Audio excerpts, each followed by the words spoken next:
अस्सलाम वालेकुम दोस्तों, कैसे हैं आप सब लोग। उम्मीद है आप लोग सब खैरियत से होंगे। आज की जो हमारी वीडियो का टॉपिक है वो है डिप्रिसिएशन है। अभी डिप्रिसिएशन हमारे पास जो आते हैं वो टैक्स डिप्रिसिएशन हमारे पास इनकम टैक्स रिटर्न्स के लिए आते हैं, और अकाउंटिंग डिप्रिसिएशन जो होता है वो हमारे फाइनेंशियल स्टेटमेंट्स जो होते हैं वो उनके लिए आते हैं। तो हमें थोड़ा सा सबसे पहले अकाउंटिंग डिप्रिसिएशन और टैक्स डिप्रिसिएशन से पहले हमें ये सोचना चाहिए कि डिप्रिसिएशन बेसिकली है क्या चीज़। सबसे पहले तो हमें ये चीज़ पता होनी चाहिए कि डेप्रिसिएशन का मतलब क्या होता है। देखिए, depreciation consider as an estimate, ये एक एस्टिमेट है जिससे जो कि बताता है कि आपका जो कंजम्पशन पैटर्न है, आपके प्लांट एंड प्रॉपर्टी का या फिक्स एसेट्स, कोई भी फिक्स एसेट्स का आपका कंजम्पशन पैटर्न बताता है। दूसरी बात ये कि दूसरा ये आता है कि इसके कॉन्स्टिट्यूशन डॉक्यूमेंट्स क्या क्या होते हैं। अकाउंटिंग डेप्रिसिएशन आईएफआरएस के हिसाब से होता है, और जो जो टैक्स डेप्रिसिएशन है वो इनकम टैक्स ऑर्डिनेंस के हिसाब से होता है। फिर अकाउंटिंग ट्रीटमेंट के ऊपर आईएफआरएस 16 है। सही है, आप आईएस 16 कहते हैं, हम आईएफआरएस 16 कह देते हैं। आईएस 16 के ऊपर होता है, मैंने आईएफआरएस 16 लिख दिया, वैसे आईएस 16 है। जबकि टैक्स डेप्रिसिएशन की जो ट्रीटमेंट है वो सेक्शन 22 के थ्रू होती है, और इसके जो रेट्स होते हैं वो डिफाइंड होते हैं थर्ड शेड्यूल में होते हैं। ठीक है सर, एक तो ये बात हो गई। दूसरी बात ये हो गई कि इसकी कॉस्ट कैपिटलाइजेशन आईएस 16 के हिसाब से ही है, और आई 16 के साथ उसके कॉस्ट कैपिटलाइजेशन 76 के साथ, सेक्शन 76 के हिसाब से। ये सारी चीज़ें बताने का मकसद, अच्छा फिर मैं एक और चीज़ बता दूं कि जो डेप्रिसिएशन मेथड है वो आईएफआरएस के अंदर दो हैं, स्ट्रेट लाइन और रिड्यूसिंग बैलेंस मेथड। जबकि टैक्स की ज़बान में हमेशा रिड्यूसिंग बैलेंस मेथड पर ही होता है। ठीक है, इन सब चीज़ों को बताने का मकसद ये है कि एक कॉन्सेप्ट क्लियर हो जाए कि टैक्स डेप्रिसिएशन और अकाउंटिंग डेप्रिसिएशन में डिफरेंसेस क्या आते हैं, और किस कॉन्स्टिट्यूशन के हिसाब से कौन सा डेप्रिसिएशन स्टार्ट होता है, सबको पता होता है। ये कोई सॉरी, लेकिन अंडरस्टैंडिंग के पॉइंट ऑफ व्यू से सिर्फ बताने का मकसद ये है कि एक ब्रॉडर विजन के हिसाब से होना चाहिए। अगर आप किसी भी कंपनी के अंदर हो तो वहाँ पे तो डिप्रिसिएशन का एक बहुत बड़ा स्कोप होता है जिसको आपको कैटर करना पड़ता है, स्पेसिफिकली मैन्युफैक्चरिंग कंसर्न के अंदर। ठीक है सर। तो अच्छा, एक बात यार, दूसरी बात मैं बता दूं, लाजमी सी बात है, अकाउंटिंग टैक्स डेप्रिसिएशन के रेट थर्ड शेड्यूल में मौजूद हैं, लेकिन अकाउंटिंग डेप्रिसिएशन के रेट्स कहीं आईएस 16 में कहीं नहीं लिखे हुए। जब कहीं नहीं लिखे हुए तो इन दोनों के दरमियान में कोई एक गैप आता होगा। मिसाल के तौर पे एक कंपनी है जो प्लांट एंड मशीनरी को बोलती है भाई मेरी जो इसकी डेप्रिसिएशन है वो 20% होगी, लेकिन टैक्स डेप्रिसिएशन में 15% है। तो ये 20 और 15 के जो डिफरेंस है ना, 5%, इसे कहते हैं डेफर टैक्स। इसे कहते हैं डेफर टैक्स। कि आप कह रहे हो कि भाई मेरा कंजम्पशन ज़्यादा कर चुका हूँ मैं अकाउंटिंग में, तो मेरी रिटर्न ऑन वैल्यू कम होगी, इसकी क्या नाम है, टैक्स डेप्रिसिएशन की रिटर्न ऑन वैल्यू ज़्यादा होगी। तो या तो वो इस रेट्स के डिफरेंस को, या तो डेफर टैक्स एसेट क्रिएट होता है, डेफर टैक्स लायबिलिटी क्रिएट होती है। ये बात तो है, सही है ना।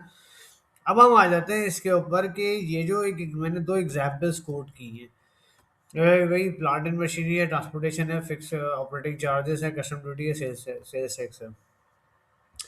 तो आप ये देखें, चाहे आप आईएस 16 के अंदर जाएं या टैक्स डेप्रिसिएशन या सेक्शन 76 के ऊपर जाएं, बात सारी दोनों में एक ही आती है। वो ये कहता है कि जितने भी कॉस्ट और उसके उसके साथ साथ जितनी भी उसकी इंसिडेंटल एक्सपेंसेस हैं जो उसको ऑपरेशनल में लेकर, वो सारे कैपिटलाइज होंगे। ठीक है जनाब। अब ये डिटर्मिनेशन करना कि कौन से ऑपरेटिंग जो इंसिडेंटल एक्सपेंसेस हैं या जो भी हैं, कोई भी ऐसे एक्सपेंसेस जिसको कैपिटलाइज किया जाए, उसकी थीम क्या होती है। उसकी थीम बताने का मकसद ये होता है कि आप कोई भी प्लांट एंड मशीनरी या कोई भी एक एसेट खरीदते हैं, तो अगर वो चीज़ मार्केट में ऐसी के ऐसे पड़ी है, उसको आप यूटिलाइज नहीं कर पा रहे, तो फायदा है उसको उसके ऊपर मतलब उसका यूटिलाइज कर सकते हैं हम उससे, नहीं कर सकते।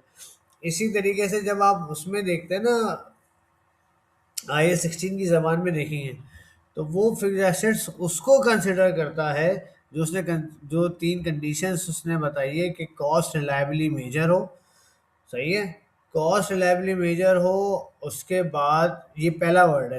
अच्छा, मैंने पहला जो पहला है ना उसमें IS16 में, वो है कि फ्यूचर इकोनॉमिक बेनिफिट मैं उससे जनरेट कर सकूँ। ठीक है। दूसरा है कॉस्ट रिलायबली मेजर हो, और उसकी यूजफुल लाइफ, तीसरा है तो उसकी यूजफुल लाइफ 1 साल से ज़्यादा की। अब सवाल ये पैदा होता है, एक सवाल ये पैदा होता है, पहले इकोनॉमिक बेनिफिट जनरेट करने से क्या मतलब है? कुछ आइडिया आता है दिमाग में आपके? और कॉस्ट रिलायबली मेजर, इसका दोनों का मकसद पता ही क्या है? मैं आपको बताता हूँ दोस्तों। देखिए, आपके पास अक्सर फाइनेंशियल स्टेटमेंट में आप लोग CWIP रखते हैं, कैपिटल वर्क इन प्रोसेस। इसका मतलब यही हो गया कि कैपिटल वर्क इन प्रोसेस से आप कोई इकोनॉमिक बेनिफिट जनरेट तो नहीं कर सकते ना, क्योंकि अभी तक तो एसेट वो बन रहा है, अभी in construction material level, at level पर है ना। उसकी कॉस्ट क्या रिलायबली मेजर हो सकती है? नहीं। उसका एसेट का पता लग सकता है कि 1 साल, 1 साल या 1 साल से ज़्यादा। ये शायद पता भी लग सकता है कि 1 साल से ज़्यादा, लेकिन दो ऊपर की कंडीशंस फुलफिल नहीं होती हैं। इसलिए उसको सॉरी, उस तभी उसको उसमें कंसिडर नहीं किया जाता फिक्स एसेट्स के अंदर। ठीक है।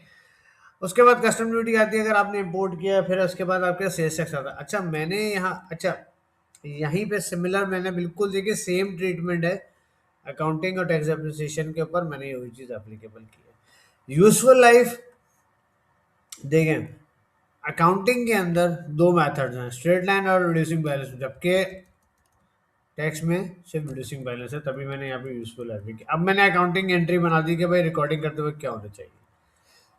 फिर क्या, मैंने डेप्रिसिएशन का मेथड बनाया पूरा। तो ये मैंने इसके अकाउंटिंग डेप्रिसिएशन और टैक्स डेप्रिसिएशन में सबसे बड़ा डिफरेंस अगर आपको किसी भी इंडस्ट्री में आप देखेंगे ना, किसी भी इंडस्ट्री में चले हैं, वो होता है इनिशियल अलाउंस का। ये सबसे इम्पोर्टेंट है, मैं जानबूझ के अब हाईलाइट किया। इनिशियल अलाउंस को रखने का मकसद सारा ये आता है कि पहली टैक्स वाले कहते हैं कि आप पहली दफा पहले साल में ही 25% ले लें, जबकि अकाउंटिंग में ऐसा नहीं है। दूसरी, अब फिर इसके बाद जब आप इनिशियल अलाउंस ले लें, उसके बाद आप डेप्रिसिएशन चार्ज करेंगे, जबकि अकाउंटिंग में ऐसा नहीं है। सही है। एक और बहुत मजे की बात मैं आपको बताना चाहूंगा, आप ये देख लें पहले, इसमें कोई ऐसी रॉकेट साइंस चीज नहीं है, मैंने कोई इतनी बड़ी चीज नहीं की, फॉर्मूला डिफाइन कर दिया है कि कॉस्ट माइनस सैलवेज वैल्यू, उसके बाद आप रेट। सैलवेज वैल्यू माइनस करने का मकसद, पर्पस मैं बता दूं, इसलिए होता है पर्पस माने, क्योंकि ये पैसा वो होता है जो आपको मशीन की यूजफुल लाइफ के आखिर में ये होता है कि आप इसको बेच के उतना पैसा रिकवर कर सकते हैं, तो तभी उसको माइनस किया जाता है। ठीक है दोस्तों। जो सबसे बड़ा डिफरेंस आपको अक्सर इंडस्ट्रीज में फील होगा ना, या पता लगेगा किसी भी जगह पर, जब आप अकाउंटिंग की या टैक्स, अगर आप टैक्स की वर्किंग बना रहे हैं और अकाउंटिंग के अंदर डिफरेंस आ रहा है, एक चीज जरूर जो देखिएगा कि इसका जो मतलब टैक्स वाले कहते हैं कि आपने जिस साल भी खरीदा है उस साल पूरा डेप्रिसिएशन ले लो। फॉर एग्जाम्पल अगर मैं 30 जून को भी खरीदा है ना, 30 जून को भी, तो भी आप पूरा ईयर का डेप्रिसिएशन ले सकते हो, जबकि अकाउंटिंग में ऐसा नहीं है, वो एक दिन का ही अलाउ करेगा। तो देखें कितना बड़ा गैप आ जाता है इस चीज़ के अंदर, कितना बड़ा एक गैप है जिसको आप कवर नहीं कर पा रहे होते हैं ना। मतलब डेप्रिसिएशन बहुत एक जगह का आप देखेंगे तो अकाउंटिंग में तो बहुत ज़्यादा कम आ रहा होगा, टैक्स में देखेंगे तो बहुत ज़्यादा आ रहा होगा। ये भी एक डिफरेंस है इसके अंदर खास तौर पर सारी इसमें। यहाँ हमने इस चीज़ की सारी देख लीजिए, सेल्स टैक्स के पॉइंट ऑफ व्यू से देखिए, ये भी एक हमारा एक एसेट है, ये भी एक हमारा एसेट है। अब इसको भी रिकंसाइल करने के लिए आपको अपने अपने इनवॉइस को मैच कराना पड़ेगा अपने इनपुट के लेजर से। आपके जो इनपुट का लेजर है वो आपका इनपुट, सेल्स टैक्स इनपुट का जो लेजर मेंटेन कर दो, और जो हमारे पास सेल्स टैक्स के वो रिटर्न्स के अंदर आता है उसको आपने ट्रिगर आउट करके उसको राइट ऑफ कराना पड़ता है। अभी देखें ये क्या आपने एंट्री पास की है, सेल्स टैक्स डेबिट किया, जब मैं इसको क्लेम कर लूंगा तो सेल्स टैक्स अगर क्रेडिट हो जाता है, तो या तो मेरे पास डेबिट में, डेबिट क्या करेंगे, या तो मैं अपनी सेल्स टैक्स की लायबिलिटी करूंगा अगर मेरा आउटपुट टैक्स इनपुट टैक्स से ज़्यादा है। और अगर मेरा इनपुट टैक्स आउटपुट से ज़्यादा है, अगर मेरा इनपुट टैक्स आउटपुट से ज़्यादा है, तो मुझे इसके 10% के अलावा जितना भी 90% होगा वो मैं कैरी फॉरवर्ड में लेके जाऊंगा। गेटिंग माय पॉइंट और नॉट? यहाँ तक अगर आपको कोई भी कंफ्यूजन हो तो आप लोग मुझसे ज़रूर पूछें, देखिए, ये वो चीज़ें हैं जो सबको पता है, मैंने कोई नई चीज़ नहीं बताई है। लेकिन कुछ चीज़ें ऐसी होती हैं जो मैं फील कर रहा होता हूँ कि इंडस्ट्री में अभी भी बहुत मसले आते हैं अकाउंटिंग और टैक्स एप्रिसिएशन से ले। सबसे इंपॉर्टेंट बात आती है, आप किसी भी लिस्टेड कंपनीज के अकाउंट आएंगे, आपको CWIP मिलेगा। जब भी आपको CWIP मिले, इसका मतलब है वो 3 कंडीशंस फुलफिल, उनमें से 3 में से कोई एक रह रही है, 2 रह रही है, तीनों के तीनों रह रही है, तभी आप उसको कैपिटल एसेट्स के अंदर सॉरी क्लासिफाई नहीं कर पा रहे होते हैं।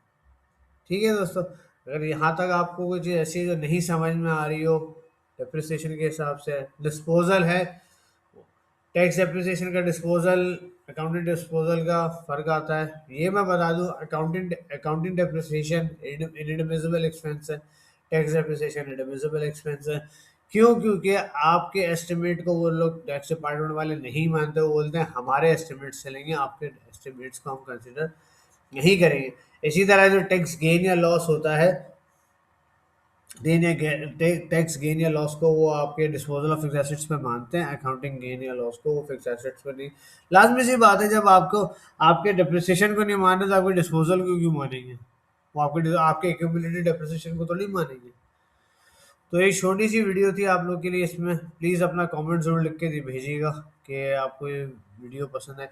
अच्छा, इसी का डिट्टो पूरा जो होता है वो हम इंशाल्लाह नेक्स्ट क्लास में देखेंगे, नेक्स्ट वीडियो में इंशाल्लाह देखेंगे कि आप होटल में कैसे डालते हैं। अपना बहुत ज़्यादा ख्याल रखिएगा। अस्सलाम वालेकुम।